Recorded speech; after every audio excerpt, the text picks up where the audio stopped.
In this hour, we will travel back in time to three stunning civilizations that flourished long before the arrival of Europeans.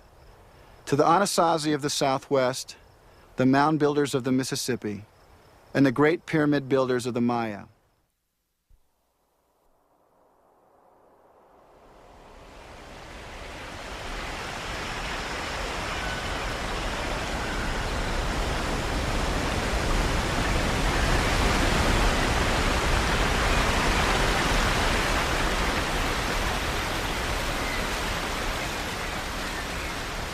In the 19th century, 2,000 miles south of Cahokia, a group of European explorers carved their way into the jungles of southern Mexico. There, buried for centuries and surrounded by massive pyramids, they came upon a royal palace, resplendent with grand rooms, courts, and a tower. The Europeans recognized that by their own standards, the site was a legacy of greatness. Standing in the middle of the largest Indian nation in North America, the Maya, descendants of the pyramid builders, the explorers could not imagine that the towering architecture was the work of Indian people.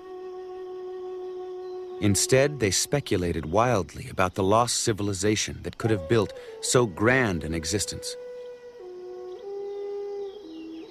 Refugees from the sunken continent of Atlantis, a lost tribe of Israel, seafarers from the Orient, even beings from another planet. They considered everything but the obvious. In 1949, a Mexican archaeologist came to the same magnificent ruins, now known as Palenque.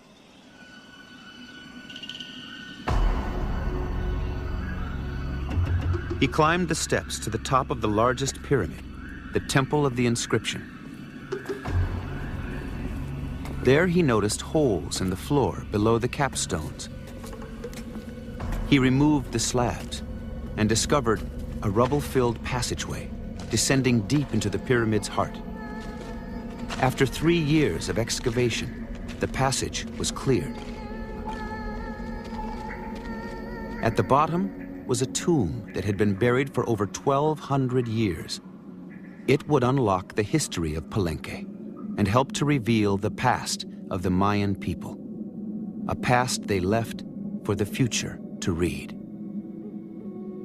For centuries, Mayan glyphs were considered complex picture stories like Egyptian hieroglyphics.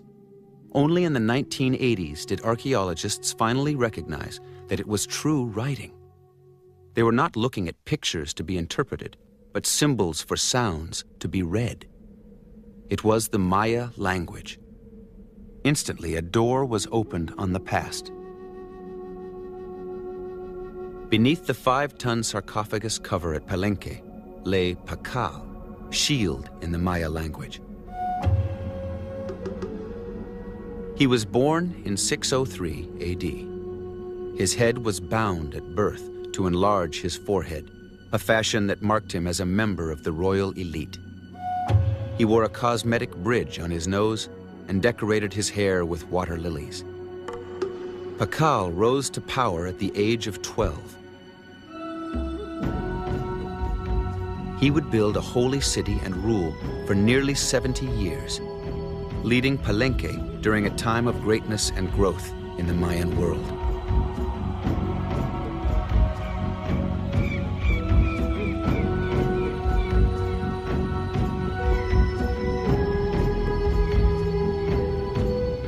As the Maya expanded, over 60 capital cities emerged, their growth fueled by a successful agricultural society.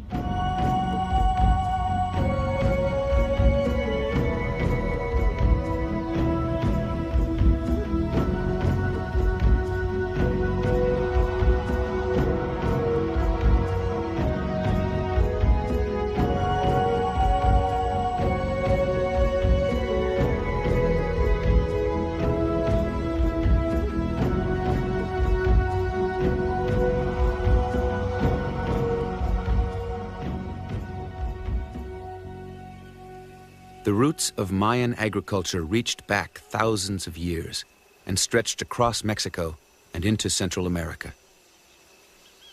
Now, friends and brothers, listen to these words of dreaming. Spring rains give us life and bring forth the golden corn silk.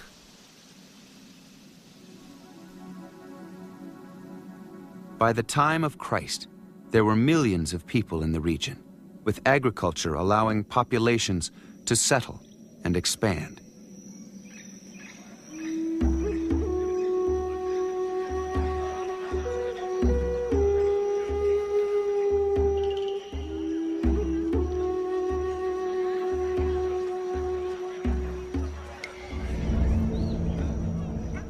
Art, mathematics, astronomy, architecture, priesthoods, and royalty all flourished.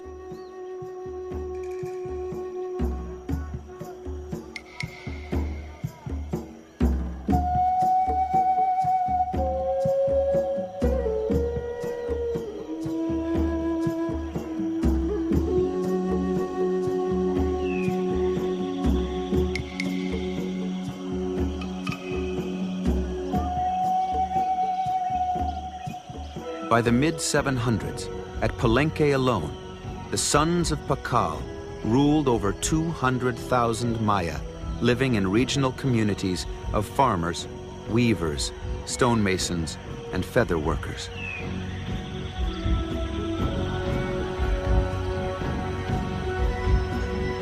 But the golden age of building and growth would be transformed by a new era of war and destruction. For reasons still locked in the past, the Mayan world turned against itself. Farmers became soldiers.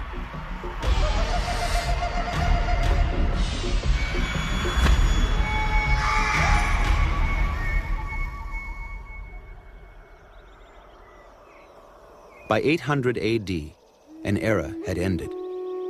Most of the capitals that had been among the living wonders of human creativity, including Palenque, were deserted and reclaimed by the jungle.